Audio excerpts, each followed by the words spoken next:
A warm welcome to Disky Talk with Luyolo. If you're tuning in for the very first time, I do ask that you please subscribe and hit that notification bell. If you've been a part of this journey, I hope you thoroughly enjoy this episode. So, on today's episode, I discuss all things MTN 8 quarterfinal as I have a look at Mamelodi Sundowns versus Supersport United, which is the Tshwane derby.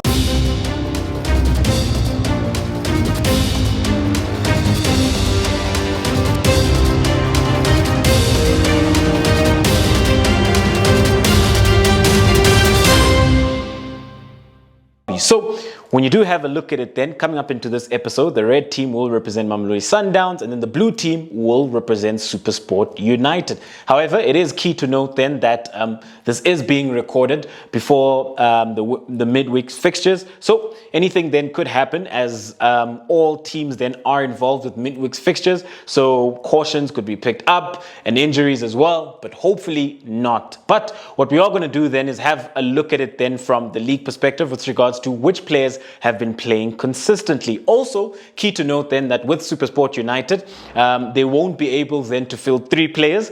That is Ricardo Goss, Grant Magaman and Sibanyoni as well, as they face their parent club, which is Mamelodi Sundowns. So they are on loan at Supersport United, so they can't face their parent club. So when you have a look at Mamelodi Sundowns then, coming up into this one, most likely have Ronan Williams in goals.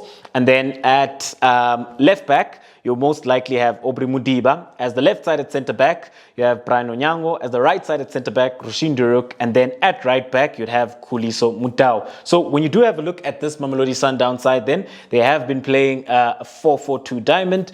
So that is what a 4-4-2 diamond would look like. And then moving on then, right along, when you do move then within the heart of midfield. So within the heart of midfield, this is where it gets very interesting because they've got a few options in there. So you do have Tebogo Mokoena, who has played there predominantly, but then you also have Andile Jali, who played there against Kaizer Chiefs. So when you do look at it then, I think the better suited player in this role is Andile Jali. And especially what he offers you then, even in build-up, where then he's able then to take the ball from the goalkeeper. He's able to bypass the first line of press, either by carrying the ball and beating those who are looking to press him, or being able then to play very pinpoint and accurate penetrative passes either to the fullback or into one of his creative midfielders. So I do think that Andile Jali is better suited at playing at the base of the diamond. But could most likely have Mokoena there, or it could be Andile Jali.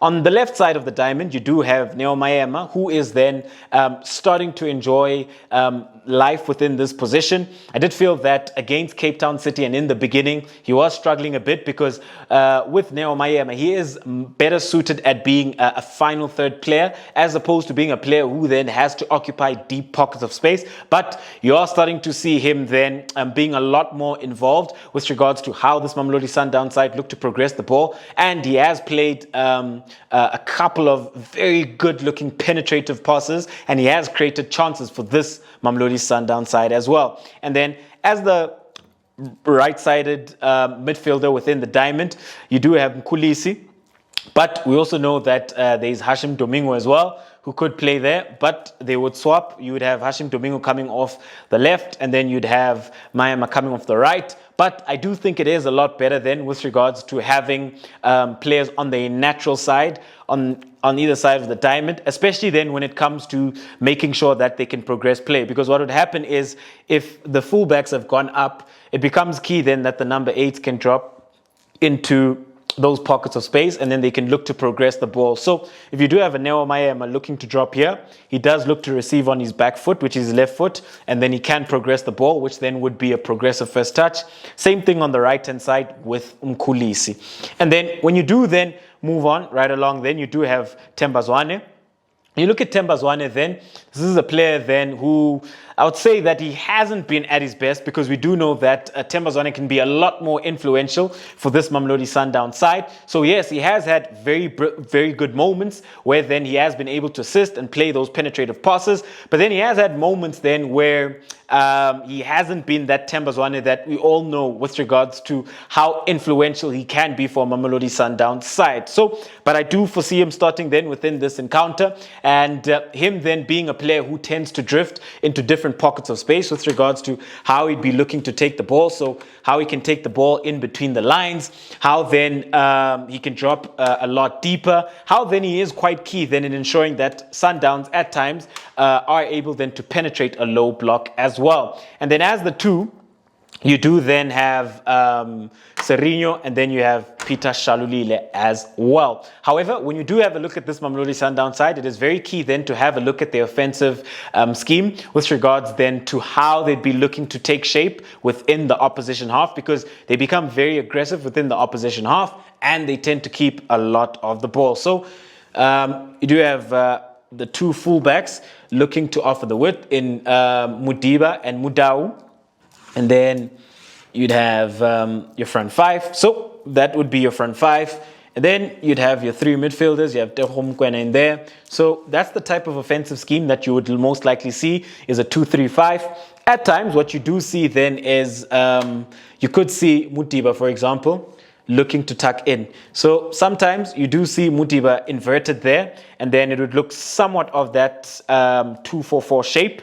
You know, at times, you could even see that it still becomes a 2-3-5, but with Mutiba looking then to tuck in. So sometimes you will see both fullbacks looking to offer the width. At times, you will see Mutiba looking to invert. When Mutiba has it on his side, the difference is Muda wouldn't always invert, but he would tuck in and sort of become a third centre-back like that. With this Mamelodi Sundowns side, we do know that they also do look to institute a high press. So what would that look like? So because then they play with a diamond, they'd be looking then to press with their 4-4-2 diamond. So what that does then is it ensures that both centre-backs are occupied. And then with regards to the defensive midfielder or the deep laying playmaker who's looking to collect the ball, you do have Themba Zwane who would look to be on him to ensure that they don't have a seamless build-up. And also then becomes key with regards to Ushalile and Serginho, their cover shadow, ensuring then that those channels into the midfield are blocked off. So what you would see then is when teams are looking to build up, sometimes you obviously see them looking to drop deep, but this is Supersport United. They don't always look to build up, and they'd rather then look to play the ball long and then look to play from the second ball. So that is this Mamelodi Sundowns side with regards to how they look to go about things. But we do know that they've got quality in abundance with regards to the personnel. So when you do have a look at it, then there's so many other players that can feature. You know, you do have Mbule, you do have Nasir, you do have Kapinga as well. So just to mention a few. So they've got so much quality that can always come off the bench and add quality. Up front, you also do have Kutumela, you do have Kermit Erasmus as well. But when you do then run right along and have a look at Supersport United. So when you have a look at Supersport United, then this is a side then that have struggled to convert their chances. So with regards to how they started within the DStv Premiership, they've really struggled then because they are yet to pick up 3 points. So when you do have a look at this Supersport United side, one thing then that they've really struggled with then is converting goals and at times then being able to also defend those goals as well. But when you do have a look at it then, this is a side that is creating a lot of chances. They are very direct and very penetrative from the wide areas with regards to then how they would be looking to whip those crosses in. And when you do have a look at it then, they can play different types of deep crosses. They can also then look to hit the bar line. But where then they create a lot of chances is from the two wide areas. So let's have a look at it then.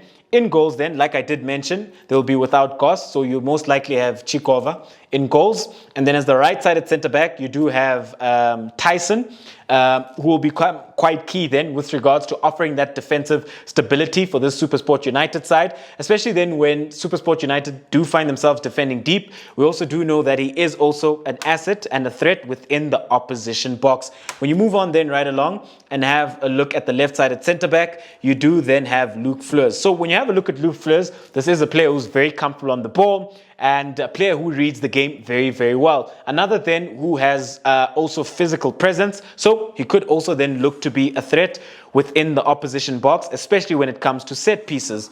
Moving on then right along At left back, you could have Ditlokwe. He is naturally a centre back, but Basera has been injured, so you could most likely have Ditlokwe at left back. And then at right back, so it gets interesting because then the other thing then to note about this Supersport United side, they have played a back three and they've also played a back four, so they have switched from time to time. But at right back, you could most likely have Keegan Johannes starting at right back, but you also do have Ntapo who can play at right back. So with the Supersport United side, it is also key to note then that they have played a 3-4-1-2. They have also then played a 4-1-4-1. They've also played then a 4-4-2. But I would say that they look most dangerous whenever then they do play a 4-4-2 and they have two strikers up front. But because they play against Mamelodi Sundowns, I do see them then sort of playing in this shape, which is a 4-1-4-1. So you are looking then at three midfielders essentially. So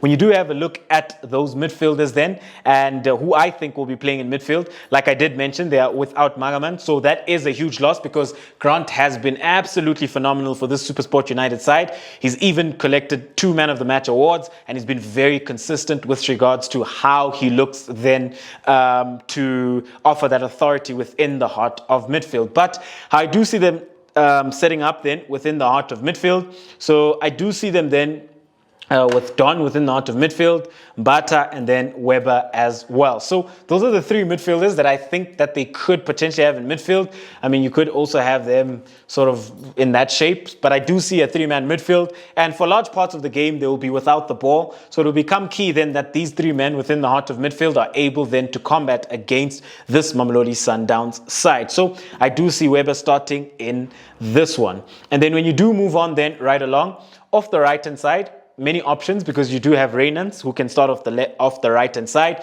You do also have Lungu as well, because then those two are quite quick. So with them then, they would be looking then to offer the width and looking then to put those balls into the box. With Lungu, if Coach Gavinan does go the 2 up front, you could always start Lungu there as well. But this is the shape that I see them starting with. Lungu on the right hand side to offer the width. On the left hand side, you do have Maseko, who also then has had a couple of very good performances. He's a young player. But you also then do have Obringoma. So I do think Obringoma does start off the left-hand side. And then when you do have a look at it, up front, Bradley Grobler. So let's just push them up. So that is what I think Supersport United, whenever then they do look to go forward, I think that is what they'll look like. I don't foresee the fullbacks offering that width and overlapping a lot of the times, but whenever they do, they will be looking to play those balls into the box. And whenever then they do get into those positions within those deep wide pockets of space, they will be looking to play those deep crosses as well. But I did mention that he could also go to the front 2. So if he does go to the front 2, it does change things. So in the middle then, you could see Mbata and Weber, or it could be Mbata and Don. But I do think Weber will start in there, especially then when you have a look at his ability of being able to progress the ball, very comfortable on the ball. And he does offer a bit of that ball progression, a bit of that creativity within the heart of midfield. So I do foresee then if he does go with the 2 up front, then you could have Lungu and Grobler, or you could have Gabuza and you could have Grobler, where then they are looking to be very direct and very aggressive with regards to them looking to play those crosses inside the box. But when you do have a look at it then, I do foresee then Grobler being quite a key player for the Supersport United side, especially considering then that when you do play against Mamelodi Sundowns, you're not offered too many chances. And I do think that Grobler is due a couple of goals, because I think he's missed goals and he's missed chances that you'd think Grobler would normally bury. And then when you do have a look at this Mamelodi Sundowns side, I do foresee Mkhulisi being quite key then with regards to how he looks to offer that control within the heart of midfield for this Mamelodi Sundowns side, dictating terms, being able then at times putting his foot on the ball, being able to also slow down the tempo of the game.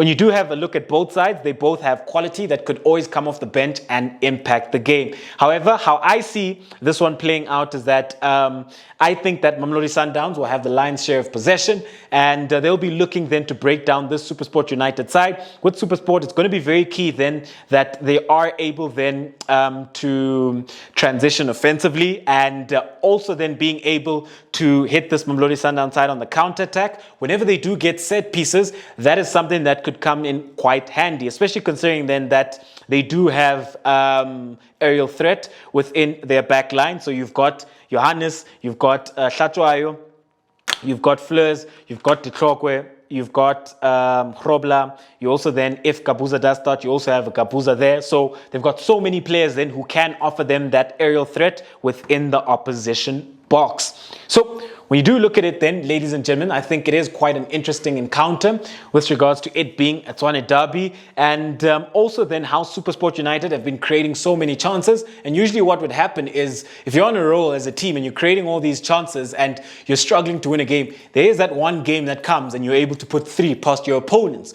Could that game be against Mamelodi Sundowns? Well, it remains to be seen. So thank you very much for tuning in to yet another special episode of Diski Talk with Luyolo. At home, do let me know who wins this one between Mamelodi Sundowns and Supersport United within the Tshwane derby.